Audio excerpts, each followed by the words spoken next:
दोस्तों नमस्कार, मैं भरत झुंझुनवाला सबका स्वागत करता हूँ स्पीकिंग टेक्निकली में और प्रोवर एसए में। दोस्तों लास्ट सेशन में हम निफ्टी को देख रहे थे और हमने मिलके फिबोनाची लाइंस कुछ बनाई थी निफ्टी में, जहाँ पर हम सपोर्ट खोजने की कोशिश कर रहे थे। तो दोस्तों आइए देखते हैं कि क्या हमें सपोर्ट मिला।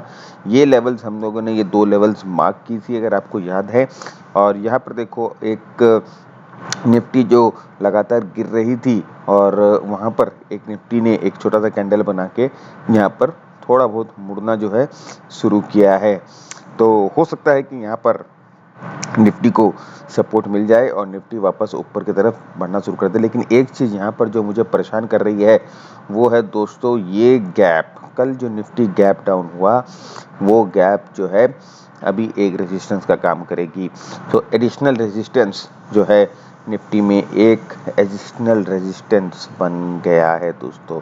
ये अच्छी बात नहीं है रेजिस्टेंस बनना, लेकिन फिर भी स्ट्रॉन्ग बुल मार्केट में रेजिस्टेंस अक्सर टूटते हैं। तो ये एक स्ट्रॉन्ग रेजिस्टेंस बन गया है और यहाँ पर आप देखो तो एक निफ्टी जो लगातार 2 दिन से जो गिर रही थी, यहाँ पर लास्ट में एक बुलिश कैंडल बना के हो सकता है कि यहाँ पर जो गिरने का जो सिलसिला है वो हॉल्ट हो जाए। तो ये स्विंग, एक तो स्विंग लेवल भी है सपोर्ट का, और अगर फिलहाल अगर निफ्टी यहाँ से नीचे आ जाती है, यहाँ पर नहीं रुकती है, तो फिर निफ्टी का जो नेक्स्ट जो सपोर्ट है वो 11,250 से लेके 11,220 के बीच में है। तो दोस्तों आशा करते हैं कि निफ्टी यहाँ से थोड़ा बहुत मुड़ जाए और इस गैप को बंद करके वापस ऊपर जाए। मोमेंटम की तरफ देखते हैं तो आप देखो आरएसआई एकदम ओवरसोल्ड हो गया है, 30 के नीचे जा चुका है और यहाँ से मुड़ना शुरू कर दिया है। तो हमें आरएसआई पे भी ध्यान रखना पड़ेगा कि आरएसआई क्या करता है। ठीक है, अगर आरएसआई में स्ट्रेंथ है तो आरएसआई वापस ऊपर जाएगा और वापस ओवर बॉट हो जाएगा और ओवर बॉट ही रहेगा, वापस आके नीचे ओवरसोल्ड नहीं होगा। तो ये आरएसआई को भी देखना पड़ेगा प्राइस एक्शन के साथ। मैकडी में अगर आप देखो तो मैकडी की जो हिस्टोग्राम है वो ऑलरेडी पॉजिटिव होना शुरू कर दी है। जो हिस्टोग्राम की जो साइज़ है वो नीचे की तरफ छोटी होती जा रही है, ऊपर की तरफ आती जा रही है। इसका मतलब ये इंडिकेशन होता है कि हो सकता है मोमेंटम जो है यहाँ पर स्ट्रॉन्ग हो गया है। आप ठीक से देखो, जो हिस्टोग्राम के बार की जो साइज़ है वो छोटी होती जा रही है। तो एक तरह से ये अंदाज़ा मिलता है हमें कि ये जो डाउनफॉल जो आ रहा था वो उसमें जो मोमेंटम थी, जो नीचे गिरने की जो मोमेंटम थी वो लैग कर रही थी और हिस्टोग्राम के जो बार्स है वो बड़े हो रहे। स्टोचैस्टिक जो है ओवरसोल्ड हो चुका है। तो दोस्तों अब हमें ये देखना है कि जब ये वापस पुल बैक मारे तो स्टोचैस्टिक जरूर आके ओवरबॉट हो जाए। अगर ये ओवरबॉट नहीं होगा दोस्तों तब कुछ घबराने वाली सिचुएशन पैदा हो सकती है। तो आज का और आने वाले 1-2 दिन का जो प्राइस एक्शन है बहुत ज़रूरी है, बहुत बेसी मायने रखता है और हमें देखना है कि आज और आने वाले दिन में निफ्टी क्या करता है। उसके पहले दोस्तों चलिए अब चलते हैं एनएससी की वेबसाइट पे और 2-3 एनालिसिस और करते हैं। अगर आप देखो तो डिक्लाइन 37 हुई है और एडवांसेस 13 हुई है। तो ये देखिए एडवांस डिक्लाइन रेशियो जो मैं आपको बोलता हूँ ये बढ़ते जा रहा है। ये अच्छी बात नहीं है निफ्टी के लिए फिलहाल, क्योंकि 50 शेयर में से अगर 37 शेयर गिर रहे थे, 37 शेयर में गिरावट आई और सिर्फ 13 शेयर में एडवांसेस आई है। तो एडवांस डिक्लाइन रेशियो जो है अभी भी पॉजिटिव नहीं हुई है। ये पॉजिटिव होना शुरू कर दे 1-2 दिन के लिए, तब हो सकता है कि निफ्टी में तेजी आ जाए।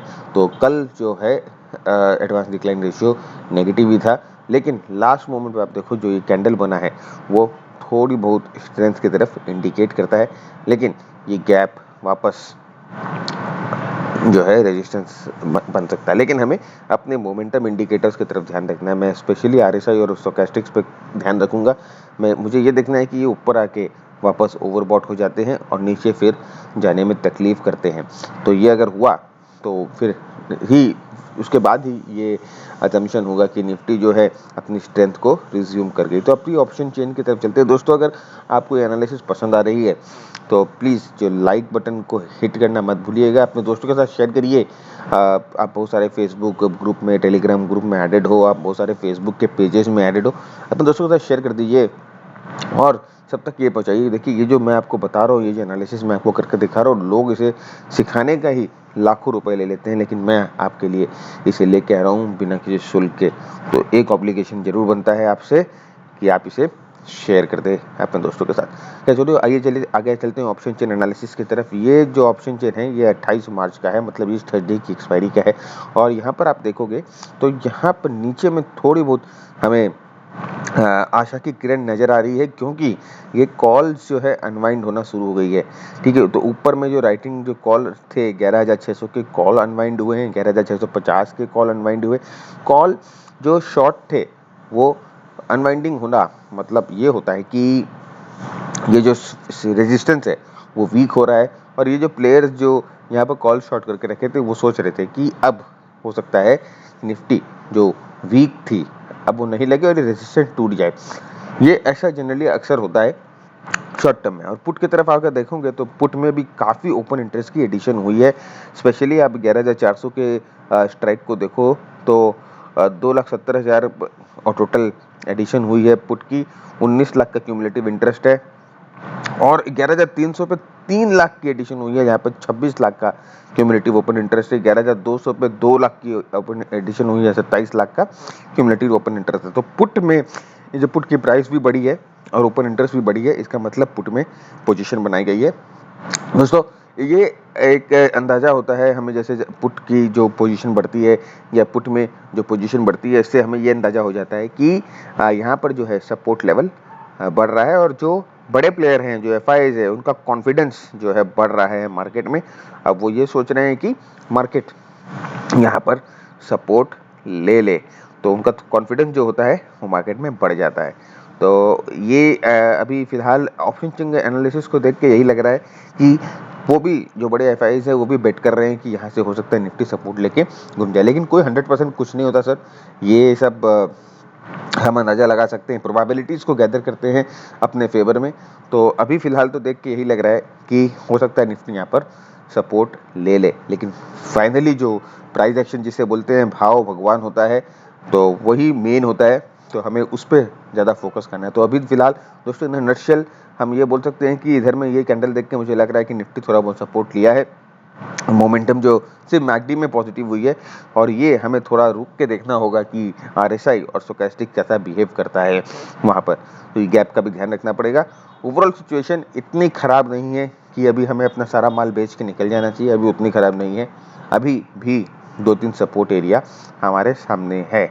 तो ये 2 सपोर्ट एरिया का भी ध्यान रखिएगा, और देखिएगा कि निफ्टी कैसे बिहेव करता है। मैंने आपको बोला कि आप जरूर देखिएगा स्टोचैस्टिक्स में, स्टोचैस्टिक्स क्या ओवरबॉट होता है, उसके बाद कैसा बिहेव करता है, और आरएसआई भी ओवरबॉट होना चाहिए और कैसा बिहेव करता है। अगर ये दोनों नहीं होते, सब थोड़ी बहुत तकलीफ वाली स्थिति पैदा हो जाती है, लेकिन जब तक ये ओवरबॉट हो जाए और प्राइस इन 2 लेवल्स को होल्ड करके रखे, तब तक कोई चिंता नहीं है।